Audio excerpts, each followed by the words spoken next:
Hello and welcome back to the Lehigh Valley with Love podcast. Today, we're talking about Touchstone Theatre's original production, Language of Dolls, created and performed by three acclaimed New York City theater artists, Lizzie, Peggy, and Louise, who are here with us today.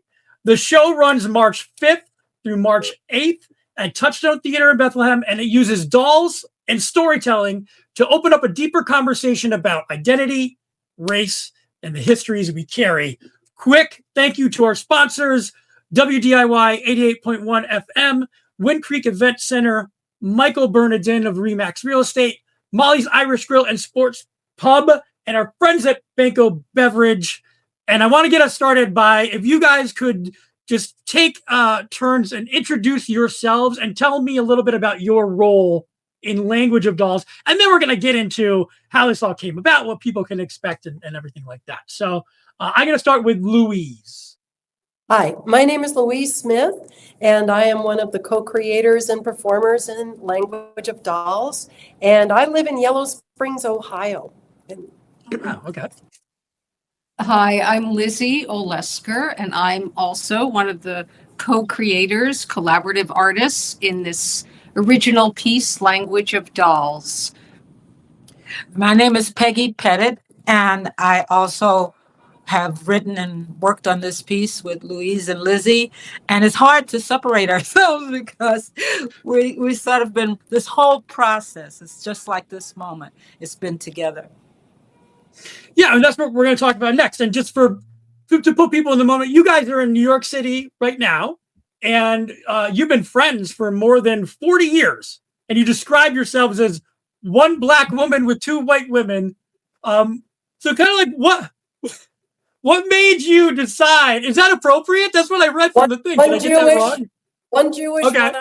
One black. Oh, perfect. One black, one Irish, one Jewish. That's excellent. So what made you decide to begin an international dialogue about identity now? And kind of what surprised you when you started? I guess really, if you could bring us up to speed. I know bring us up to speed of 40 years of knowing each other. But could you kind of describe your friendship? And then let's go into this. Like, I'm curious first. Yeah. Well, we all went to the same college in Yellow Springs, Ohio. Okay, which is that? Which one is that? It's Antioch College. Okay. And we all overlapped in different eras. But basically we graduated and then we stayed in touch in different ways. We were theater majors, all of us. So we were inside the same community in New York City, working and intersecting with each other's work. Yeah, and being at Antioch was a place where if you want it to happen, you have to make it happen yourself. Mm-hmm. So we all continued in experimental theater. So when we got into New York, that's basically a small community. So we were often running into each other, different areas, but working on experimental theater, original pieces. And we worked with other theater companies in New York, other experimental theater companies, and also each of us did our own work. And so sometimes we were working with one another on a solo piece, for example, that Louise did, and then Louise and Peggy did a piece together. So over the years, we did collaborate in different ways as theater artists. But we're going all the 80s. Yeah. Well, I would say, I guess where else would you go maybe, but did you plan to all go to New York City separately, or is that just kind of like the obvious place to go when you're pursuing what you're doing? Kind of the obvious place to go. You know, we were again on different trajectories in our lives, but we kept interconnecting and kind of reaching out to each other too, because we had this shared background, and shared interests also. And that's before MySpace even. So how are you guys finding? You're just going to the same events, I guess. Right. Yeah. Well, there was this thing called the telephone. And we would call each other. And there was, not to get too into it, but there was a very different kind of performance scene and alternative theater scene in New York. I mean, it was happening in other places where there was a real kind of underground where we connected with one another through the work that we were excited about and trying to make together. So it was kind of a happening moment, I would say, in the early and mid 80s. I mean, I should say that all of us are writers, and we all have been involved with original theater more than in like what you would call interpretive or commercial theater. So we've originated a lot of works that came from us, our lived experience, our own perceptions and passions, and this piece is like that too. Yes, it's been work, I think, for us individually, and work that's born out of necessity. You have an idea, you have you need to respond to something, a situation, do it in a creative way, but it raises questions that need to be responded to. And I think over the many years we've been doing this, it's like a way that you can kind of explore something, pursue a question, kind of find out what is this about, kind of feed your curiosity through theater itself. And I think there's another part of it about writing what we perform ourselves, as well as also being playwrights, that you can write a play for other people, but it's a very different process when we write it for yourself to perform. Yeah, and it gives an audience a chance to come in and listen and learn in a room full of other people who have the same intention, and to watch these very serious and delicate questions to be responded to in a meaningful and human way that provides some kind of inner reflection on the subject matter, and racism and education, how we learn and how we treat each other is very important, and maybe more important than ever. So it's a great place to come, just listen. How often, I mean, you all work individually. How often do you collaborate like this? Well, the three of us collaborating like this, we started this collaboration over 3 years ago. And actually, all of us being together in one place, this is different, So we had the idea, Lizzie had the idea that, let's try to work together, the three of us. And it was at the time of Black Lives Matter and aftermath of the killing of George Floyd. And we felt a responsibility to speak about our own, relationship to these issues, and how three old friends, because we're three old friends, there's a way in which we found, the foundation of it is through trust.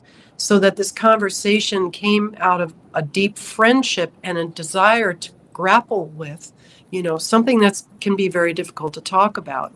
And of course, in this time, we're not supposed to talk about history. We're not supposed to recognize difference. We're not supposed to do any of that. But now, here we are in a place of trust, sitting at a table together over the course of a time away in a cabin. That's the premise of the play, where we, actually try to be as honest as we can with each other about what's going on with all of this.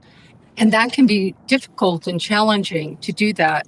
And so we had this as we worked on it, the idea came about that, we'll just literally be at a table, the three of us. And what is it to stay at the table, to not walk away, to not be so alienated and angered by someone else's perspective, to hear what each other are saying. And that became a big part of the piece. And it's not without humor. I mean, there's a lot of humor in this piece. So, because when we observe ourselves and how we are, some things are absolutely hysterical. And it gives, there are many people whose lives are interracial, integrated. All of us, I mean, it's amazing how related we are indeed, and what we have in common. And the differences, the things that divide us, are the questions that are shocking and uncomfortable. We try to stay in front of those uncomfortable moments together as friends. And one of the uncomfortable things that this kind of generated from, tell me if I'm wrong, was the Black Dolls exhibit. And I say uncomfortable just because it's I'm talking about the history that people are trying to erase. that Black Dolls history exhibit may be an example of that. So that was in 2022. Can you talk a little bit about that specifically and how maybe it transitioned into the language of dolls, the show that we're talking about at Touchstone? Well, Peggy and I saw that exhibit at the New York Historical Society, and it was a very profound encounter to witness these dolls who had so much to say to us. They communicated without speaking, and they came from different, moments in history, and were often made by women who were, for example, working for different families. And those dolls each had this incredible character and seemed to carry like this story, and all kinds of things were going on just in this little figure. And so we were very touched by that and wanted to make that part of how we would explore the work we were doing together. Yeah, because some of what the themes, have to do with how do we learn who we are, what are our identities, and things like playing with dolls. I grew up, I never had a black doll, I never had that sense of knowing someone that intimately who was not of the same skin color as me. All my dolls were white. So we were looking at that too, like how do children learn, through play, through education. Yeah. In the play, the setting of the play, as I understand it, you're one night at a table, as you had said, and you move through an evening where you eat, you laugh, you argue, dance, and kind of discover these things called soul dolls. Can you talk a little bit more about what are the soul dolls kind of meant to reveal? I don't want you to give the play away, but No, the soul dolls they're interesting because they're part of the process that we've had with this piece. We've given ourselves different assignments, and one of the assignment was to make our own doll, and that was so interesting to take materials from scratch. I've never made a doll. I don't know how many people have made dolls. We go and buy dolls, but to take the time. And how do you choose the material you make it with? Everything became a question. And often I know for myself, I had got this material and I thought I was going to have this big doll. And when I finished with it, it was just this little guy. And it was just perfect for for the character the voice that he's given in the play. So yeah, it's a little bit of us. It's like how the dolls in the Black Doll exhibit told stories just through their presence. And our dolls do that too, the inner story of the life of our characters. And we didn't really plan it that way. No. We didn't call them soul dolls till after we made them, and we were like, oh, this is really revelatory about ourselves. And we discovered who they were just by their presence. Yeah. So, is there something to be said through the act of like play? You can be more free in what you're saying through the avatar of the doll, right? Because it's like it's a difference. It's a distance from yourself, so you can be more honest, I guess, is what I'm trying to say. You get it, George. That's right. Yeah. And I think we're honest at the table, but there are very particular moments when the dolls speak, and when they do, it's very significant. But they don't speak all the time. No. And they don't really reveal. The reveal comes out of the relationship that we have between one another. We thought we knew one another, but we didn't. And being in that cabin is part of that revelation. And the dolls are already in the cabin when we get there. We discover the dolls in the cabin. We don't bring the dolls with us. So this is part, I think everybody has a figurine or a doll in their home. Oh my God, I have some in here. I should have That's right. That's a a witness. We have little witnesses all over our lives. If we look around us, there's something. He's going to find his doll. Yeah.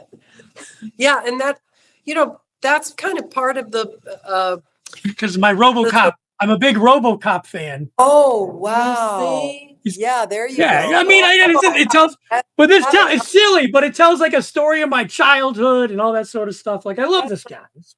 That's Yeah. right. Yeah. That's right. And the dolls speak to us and to the audience, and they Mm-hmm. share things, for example, that coming out of our mouths would be very different. But when the doll talks about something particular, about statistics about, the U.S. and birth and how race affects that, or whatever it is, it has a different kind of resonance, I would say, Mhm. because they carry history, they carry all these meanings for us. Yeah. I want, we could sit here and talk. There's really interesting stuff. But I don't want to give too much away from the show. So one part of it is that after each performance, there's a guided discussion. So it's not just coming to watch the performance, right? You're going to then, when the performance is over, unlike many shows, you're going to have an opportunity to kind of talk about what you just win it. Am I correct in that? Yeah, that's just it. It is an opportunity for those Right. who wish to stay and continue the conversation. It is an opportunity to listen and participate in a moment in one's measure. Nothing's going to be asked of one that's not within their measure, and it should be relaxing and even enlightening, not something that would require, but more of a sense of community and conversation. That's the whole point. We're in conversation, and to be engaged with the audience in conversations about things that we don't usually talk about. I don't know if you guys are aware or not. The Kemmerer Museum in Bethlehem, which is right by City Hall on the north side of Bethlehem, there is an amazing historical doll display exhibition there. It's like, Didn't know. so I'm gonna have to tell you. Oh my God! You know what? Podcaster, staying with me. I'm gonna Kemmerer Museum dolls. It's the Kemmerer Museum of Decorative Arts. Yeah. The Elizabeth Johnston Prime Dollhouse Collection. So there is an insane dollhouse.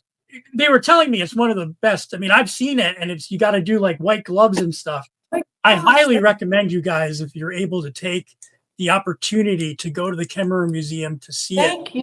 We will. Oh yeah, in fact, I know some of the people there. So if they're not open, let me know. Maybe we could get you in. But I just think, because and they're so old, it's so fascinating. It just made me think of that. So yeah, I definitely wanted to plug them. Sure, that's great. Sure. And I also wanted to plug, you also have a Storycircle workshop after one of the performances on March 7th. Could you just kind of talk about what that entails? Well, the Storycircle would also be an opportunity to come together and maybe to share the stories that need to be told at the moment when we are there. There's nothing to prepare. It's to just come open, like we're all just open and listening, ready to listen to one another and have the opportunity. There are so many things we do share in common, like nursery rhymes, songs, riddles. There's that, and then there are stories that just simply need to be discovered on the moment. Yeah. And we're hoping that well, we feel it has happened in the past, and we feel a continuation of that community of conversation. And I'm looking forward to it, because I think you would think, maybe somebody like myself wouldn't be as interested in like doll houses and stuff like this, but it's so fascinating because it's such a glimpse into history. I'm bringing up the Kemmerer dollhouse. Yeah, that's I see you beautiful. putting all this stuff up. That's great. That's wonderful. Thank you. Amazing. Oh, they do. They have behind the scenes dollhouse tours at 11:30 a.m. So yeah, okay. But yeah, it's just fascinating because it's not only a part of history, but it's a part of how we communicate. And I think it's such a great thing that you're coming to our town of Bethlehem to help us experience that. So we're again, we could talk forever, but I don't want to give it away. I want to make sure that we encourage people to come out. And if you could say maybe one thing to somebody who, I don't know, like maybe they're on the fence or they don't quite understand, like what kind of give me your elevator pitch of what the language of dolls is. I think it's an opportunity to come and be inside of a space that feels more safe and fun, and also provocative to questions that we're all with right now. In a time when these issues are really important to not turn away from. And I'll just add, I think it's also a play about friendship and Yes. aging. And Sure. so, it's not often that three older women get to sit at, become the story. We are the story. And I think in the audience that there's a connection in that way. And so when we've done the piece in the past, that seems to be part of it, that those issues that come up around what does it mean to know each other for 40 years and as women friends for this long. So that's a part of it as well. Also, I think it's an opportunity to discover through being there, just to be present to a moment and time and space, and to participate in the measure that I can. Like, nobody's asked to do anything but to listen. And often with things that are going on in the world, we don't want to hear one more thing. We want to be opened up and enlightened and to just take things in. And I think this is a real opportunity to do that.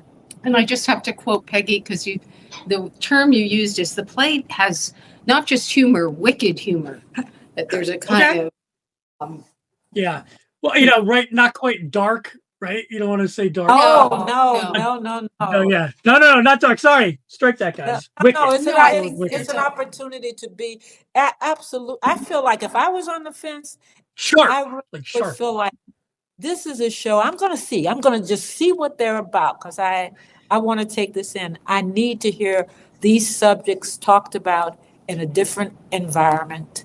I'll tell you what, after talking to you guys for just a short amount of time, yeah, it's provocative. It's more interesting. I don't want to say that it wasn't interesting prior, but to hear about what's going to be discussed there and the history behind it and the way that you're doing it, and the fact that you created the dolls and like what's behind that, and then what are some of these stories you're going to tell? Yes, I can get behind that. I'm very, very much looking forward to it. I think you should have you need to get a name for your group, right? You've been together for 40 years. And you have like a performance group or at least a production company, right? It's kind of punk rock. I don't know. That's neat. That's cool. Wow, I'll have to think about that. Yeah, we will. Yeah, get it like an LLC or something. But we're happy that you're coming to Bethlehem. We're looking forward to it. So again, just head to Touchstone Theater's website is the easiest way to get more information about the Language of Dolls, which is running March 5th through March 8th. So how many performances will there be? 4. Four total. Sunday the 8th it's a matinee at 2 p.m. And again, not We're just a all still performance. growing. We're all still growing and learning. We need more and more opportunities to grow. And we're so fortunate to have a place like Touchstone in our community where we're able to do this. Like you guys are coming in from New York City and entertain us and to bring some conversation. It's pretty nuts. It's great. So we're looking forward to it. So great to have that exchange. Yeah. It's so important. So Yes. We are excited to be there. Yay. All right. Well, it was a pleasure to talk with you guys. It truly was. And looking forward to it. And we'll talk soon. We'll see you in March 5th through the 8th. Head to touchstone.org for more information. Thank you. Thank you, George. See you guys. Thank you. Bye. Bye. Thank Bye. you. All right.